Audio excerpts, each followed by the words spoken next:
Wewe ni nani katika maisha? Ukielewa kwamba wewe unawakilisha nini katika maisha, huwezi kuchelea na kuchafua heshima yako, kwa sababu kila ambacho unawakilisha kinakuwa kinawakilisha mambo fulani katika maisha yako.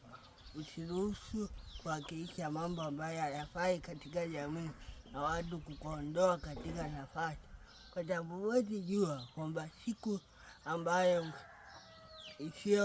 usiyojua watu wataweza kukuondoa katika nafasi ya heshima, kwa sababu watu walikuwa wanataka heshima kutoka kwako, wanakuwa wanataka ushauri kutoka kwako.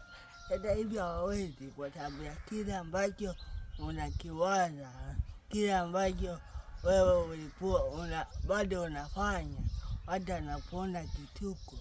So kuna wakati mwingine inabidi ufikirie kwamba haya maisha naishi nawakilisha nini, kwa sababu usipoweza kugundua kwamba unawakilisha nini kwenye haya maisha, utatoboa kirahisi.